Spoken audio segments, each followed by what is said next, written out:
জুবিন দাই আপাৰ আসামৰ ফালে নগাঁৱৰ ফালে এটা ফাংচনত গৈছিল, এখন ফাংচনত গৈছিল আৰু তেতিয়া ৰাতি 2টা নে 3টা 4টা বাজিছিল।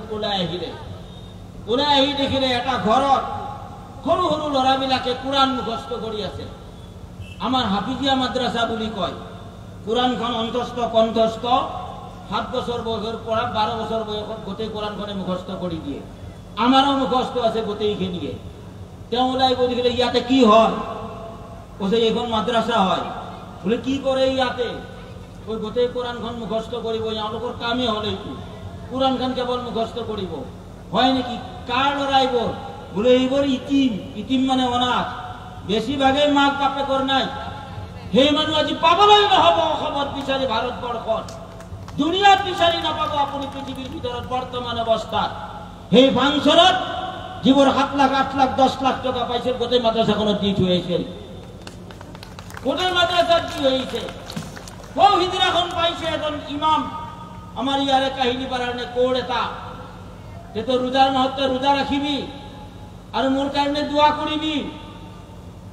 40,000 টকা ইমাম সাহেবক দি থৈ পেলাই গুচি আহিছে। অকল তেওঁ হিন্দুৰাই নাছিল, সকলোৰে আছিল। তেওঁ আলিম সকলৰ আছিল, ইমাম সকলৰ আছিল, পুৰোহিত সকলৰ আছিল, বাচ্চা সকলৰ আছিল, আইদেউ সকলৰ আছিল, সকলো জনতাৰ আছিল। আজি জনতাই কান্দি আছিল, আজি জনতাই কান্দি আছে। আমি ভাগ ভাগ আমি নহওঁ, আমি হিন্দু মুছলমান লাই লাফা দাফা পাহাৰে পৰ্বতে থকা হাতত হাত বান্ধি আমি একেলগে আগুৱাই যাম। এইখন আমাৰ সোণৰ অসম।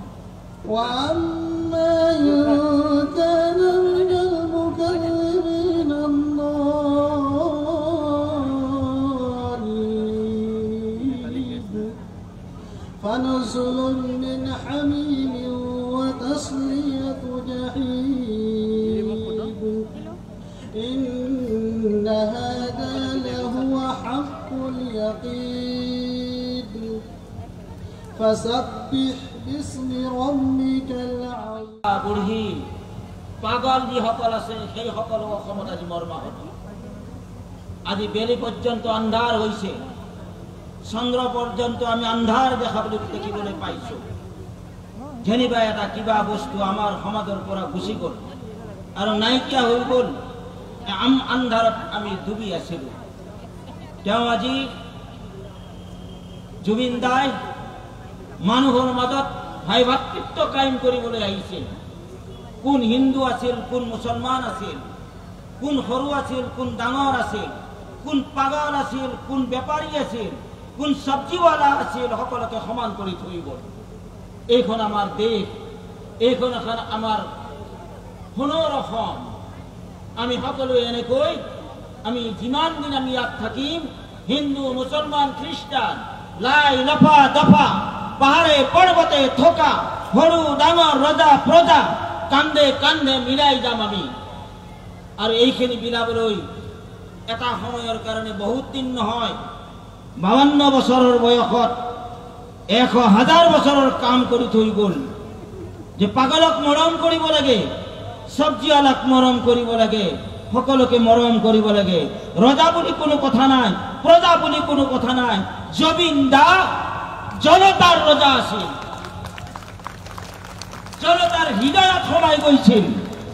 আমি মৌলানা, আমি আজি বহুতে আমাক কুৱেশ্যন কৰিব যে হিলাল কমিটিৰ সভাপতি সাহেবে আজি কি কৈ গ'ল।